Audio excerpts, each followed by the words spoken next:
Kemudian bertanyalah Daud kepada Tuhan, katanya, apakah aku harus pergi ke salah satu kota di Yehuda? Firman Tuhan kepadanya, pergilah.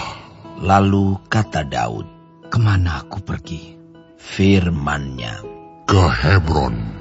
Lalu pergilah Daud ke sana dengan kedua istrinya, Ahinoam, perempuan Yisrael, dan Abigail, bekas istri Nabal, orang Karmel itu.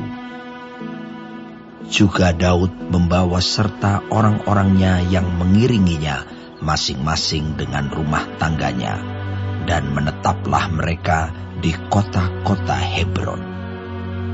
Kemudian datanglah orang-orang Yehuda, lalu mengurapi Daud di sana menjadi raja atas kaum Yehuda.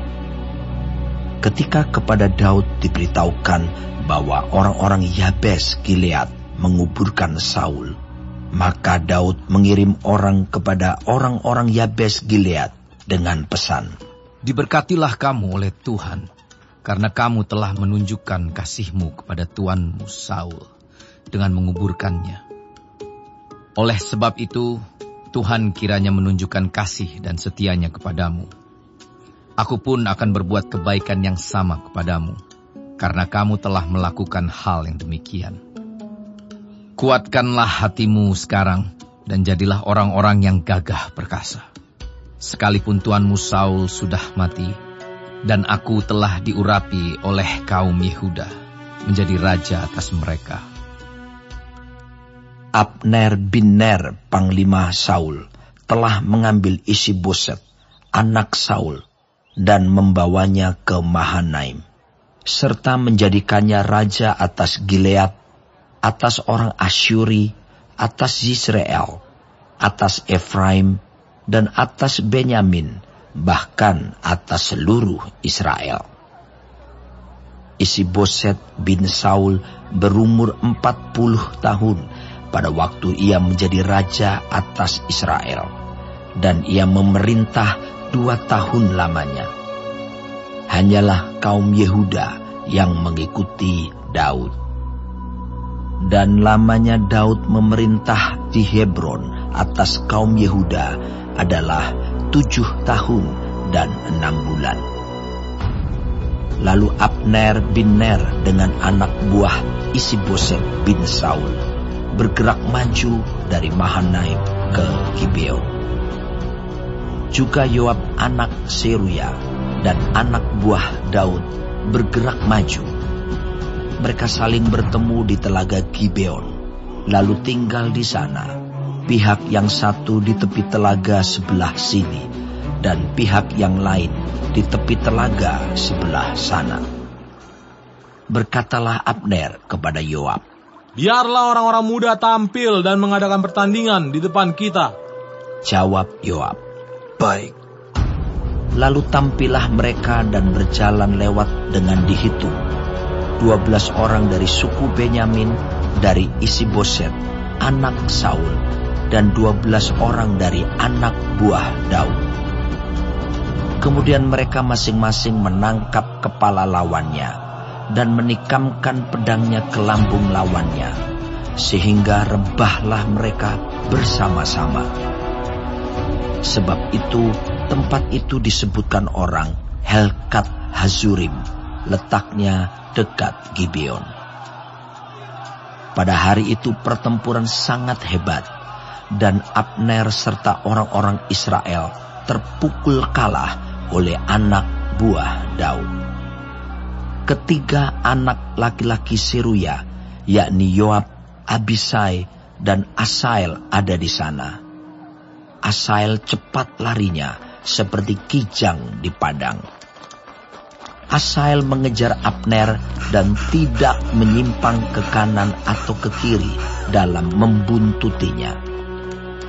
Lalu Abner berpaling ke belakang dan bertanya, Engkaukah itu Asael? Jawabnya, Ya, aku. Kemudian berkatalah Abner kepadanya, Menyimpanglah ke kiri atau ke kanan. Tangkaplah salah seorang dari orang-orang muda itu dan ambillah senjatanya. Tetapi Asael tidak mau berhenti membuntuti Abner. Berkatalah sekali lagi Abner kepada Asahel, "Berhentilah membuntuti aku.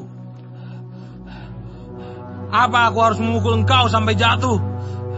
Bagaimana aku dapat memandang muka Yoab, abangmu itu?" Tetapi Asahel menolak berhenti. Lalu Abner menusuk ke belakang ke perut Asahel dengan tombaknya, sehingga tombak itu menembus belakangnya. Dan rebahlah ia di sana dan mati di tempat itu juga.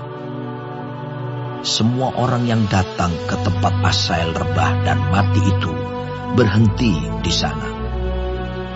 Tetapi Yoab dan Abisai mengejar Abner. Ketika matahari masuk dan mereka sampai ke dekat Bukit Ama yang ada di sebelah timur Giah, ke arah padang gurun Gibeon, berhimpunlah Bani Benyamin di belakang Abner menjadi satu gabungan dan bersiap-siap di puncak sebuah bukit. Berserulah Abner kepada Yoab, "Haruskah pedang makan terus-menerus? Tidak tahukah engkau bahwa kepahitan datang pada akhirnya? Berapa lama lagi engkau tidak mau mengatakan kepada rakyat itu supaya mereka berhenti memburu saudara-saudaranya?"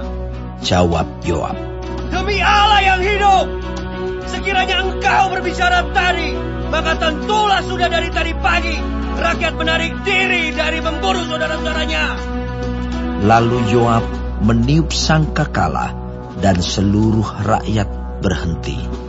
Mereka tidak lagi mengejar orang Israel dan tidak berperang lagi. Semalam-malaman Abner dan orang-orangnya berjalan melalui Araba Yordan, menyeberangi sungai Yordan, berjalan terus hampir sepanjang siang, lalu sampai ke Mahanaim. Ketika Yoab berhenti memburu Abner dan menghimpunkan seluruh rakyat, ternyata 19 orang dari anak buah Daud hilang termasuk Asahel. Tetapi anak buah Daud menewaskan dari suku Benyamin, dari orang-orang Abner, 360 orang. Mereka mengangkat mayat Asahel dan menguburkannya di dalam kubur ayahnya yang di Betlehem. Kemudian berjalanlah Yoab dan orang-orangnya semalam-malaman itu dan sampai ke Hebron ketika hari sudah terang.